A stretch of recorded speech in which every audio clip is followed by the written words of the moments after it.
அஸ்ஸலாமு அலைக்கும் friends. Hi friends. இது வந்து சண்டே எடுத்த வீடியோ பார்த்தீங்கன்னா, இப்போ தான் எடிட் பண்ணியே போடுறேன். இது ரொம்ப நாள் பிளானுங்க. டெர்ரஸில பிரியாணி செஞ்சு சாப்பிட்ணுன்னு சொல்லிட்டு, நானும் என் ஃப்ரெண்டும் பிளான் போட்டு தான் என்ன பண்ணியிருந்தோம், சண்டே அன்னைக்கு பிளான் போட்டு கரெக்ட்டா எல்லாமே ரெடி பண்ணி மேலே எடுத்து போயிருந்தேன். கூட என் பசங்களும் நெறைய ஹெல்ப் பண்ணிட்டு இருந்தாங்க. ஏன்னா கீழ இருந்து எல்லாமே மேலே எடுத்துட்டு வந்து வைக்கிறது கொஞ்சம் கஷ்டம் தான். எல்லாமே எடுத்துட்டு வந்து குடுத்துருந்தாங்க. என் ஃப்ரெண்டு பார்த்தீங்கன்னா, எனக்கு எல்லாமே கட் பண்ணி குடுக்குறதுலேருந்து எல்லாமே செஞ்சிருந்தாங்க.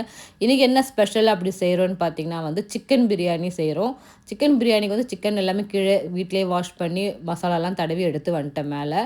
என் ஃப்ரெண்ட் எல்லாமே கட் பண்ணி குடுத்துட்டாங்க. இப்போ பார்த்தீங்கன்னா வந்து சிக்கன் பிரியாணி கூடவே வந்து கத்திரிக்காய் பச்சடி அது இல்லன்னா எப்படி இருக்கும்? அதனால கத்திரிக்காய் பச்சடி, தயிர் பச்சடி, அப்புறம் வந்து புதினா சட்னி. கூடவே பார்த்தீங்கன்னா சிக்கன் கபாப். இது எல்லாமே ரெடி பண்ணி 1 ஹவர்க்குள்ள நாங்க இத செஞ்சு முடிச்சோம். இந்த ஃபுல் வீடியோவ நான் நாளைக்கு உங்களுக்கு அப்டேட் பண்றேன்.